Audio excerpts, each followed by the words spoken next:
कि आप ये बताएं, अगर आप एक मंथ के लिए वजीर आज़म बनेंगे तो आप क्या करेंगे? किन किन चीज़ों को प्रमोट करेंगे, किन किन चीज़ों को आप छोड़ देंगे? पहले तो ये बात है कि मैं वजीर आजम अगर बनना, एक दिन का, एक महीने की दूर की बात, अगर एक दिन का भी बना तो सबसे पहले तो मैं ये जो है ना काम शुरू करूंगा कि जो इदारे काम नहीं कर रहे, पहले तो सबसे पहले जो है ना इदारों को दुरुस्त करूंगा। सबसे पहले कि ये है कि जो पाकिस्तान पर कर्जा चढ़ रहा है वर्ल्ड बैंक का, और वर्ल्ड बैंक IMF के कर्जे पर पाकिस्तान चल रहा है, तो इसके लिए हम सबको सोचना चाहिए कि पाकिस्तान कर्जे पर चल रहा है। आज हमारी सूरत हाल ये है कि हम भारत के बहुत पीछे चले गए। हमारे हुक्मरान दावे करते हैं कि हम भारत को पीछे छोड़ देंगे। भारत ने हमें इतना पीछे छोड़ दिया है। DG खान में मैं गया तो मेरे बेटे का मसला था, वो उसकी जो है ना हड्डी टूटी हुई थी, बाजू की हड्डी। तो मैं अस्पताल में गया तो देखा 3 डॉक्टर मौजूद थे। एक डॉक्टर से मैं पूछा, मैंने कहा भाई इतना रश क्यों है? वो कहने लगा 3 डॉक्टर हैं हम हड्डी जोड़। तो मैंने कहा भारत तो दिल लगा रहा है, भारत तो जो है ना वो जिगर लगा रहा है, और हमारे पाकिस्तान के पास तो हड्डियों के डॉक्टर भी मौजूद नहीं। अवाम ऐसे तड़प रही है।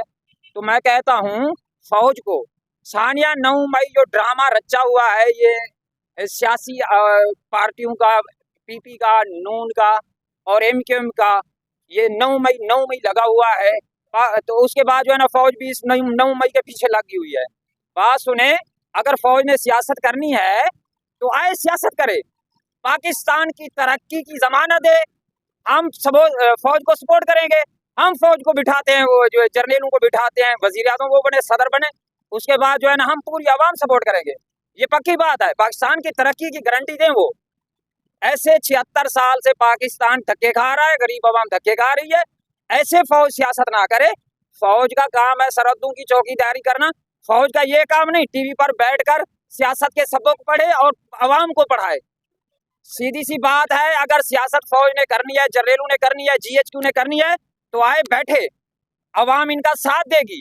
ये असम्बलियों में बैठे, कंट्रोल करें, चीफ एग्जीक्यूटिव बन के पाकिस्तान को कंट्रोल करें, लेकिन पाकिस्तान को कर्जे पर ना चलाएं, और पाकिस्तान को तरक्की की, पाकिस्तान की तरक्की की और आवाम की तरक्की की गारंटी दे।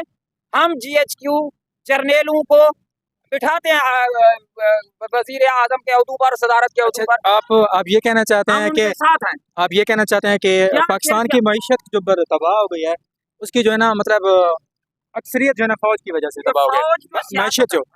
ये GHQ, मैं ये नहीं, आम फौजी जो है ना वो हमारे भाई सरहदों पे जो है ना वो तो कुर्बानियां दे रहे हैं। चंद जर्नलों की वजह से जो है ये सियासत का जो है ना ये ड्रामा चल रहा है। ये 9 मई का ड्रामा भी चंद जर्नलों ने चलाया हुआ है। ये जर्नलों की सियासत खत्म होना चाहिए। हाँ, देखिए भारत इतना तरक्की क्यों कर रहा है?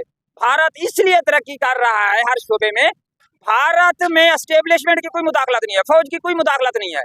जिसको मोदी को हम बेकार मोदी कहते थे, जिसको हम कहते थे चाय वाला गए वाला, आज मोदी इतना तरक्की कर गया है तो वो जो है ना अपने भारत को जो है ना वो तरक्की भारत उसका कर रहा है, और पाकिस्तान जो है ना वो कर्जे में धकेलता जा रहा है, बहुत पीछे डिसिप्लिन भी जो है ना वो भी बड़ी चीज होती है। डिसिप्लिन भी नहीं है हमारे मुल्क में ना सर। इसकी ये वजह है, बात असल वजह है, जब तक आप मुल्क के अंदर इंसाफ का निज़ाम सही नहीं करेंगे उस वक्त तक पाकिस्तान तरक्की नहीं कर सकता। सबसे पहले जो है इंसाफ और कानून एक होना चाहिए, अमीर और गरीब। अब आप ये बताएं कि 1 महीने के अंदर आप क्या करेंगे? अगर 1 महीने आप वजीर आज़म बने, इंसाफ कायम करेंगे या और इदारे बनाएंगे, क्या करेंगे? सीधी सी बात है, मैं अगर वजीर आज़म बना ना तो मैं सबसे पहले जो है ना आइन और कानून एक बनाऊंगा, जिसमें अमीर और गरीब के लिए एक इंसाफ होगा और एक आइन कानून होगा।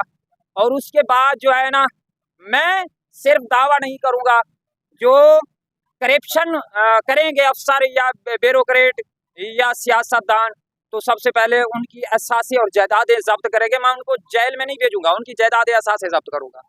फिर उनको मतलब वर्क मिला के पाकिस्तान का लोन। हाँ, वो जो उनके असासे, बहुत अच्छी सोच है, बहुत अच्छी सोच है। जायदादें होंगी गैर कानूनी, वो जब्त करके कौमी खजाने में डालेंगे। उसके बाद जो है ना वो मतलब मुल्क की बेहतरी के लिए होगी। मुल्क की बेहतरी के लिए होगी। ये ऐसा ट्रायल नहीं चलेगा, कभी नैब का ट्रायल चलते चलते ऐसा पता चलता है 9 महीने के बाद केस खत्म हो जाता है, कहते हैं बाइज्जत बरी हो गए। एंटी करप्शन में यही हाल है, नैब में भी यही हाल है। बहुत अच्छा लगा। लगते हैं, उसके बाद जो है ना वो 9-10 महीने के बाद ट्रायल चलता है, ट्रायल के बाद वो बाइज्जत बरी हो जाती है। हाँ, बहुत अच्छा लगा आपसे मिलके।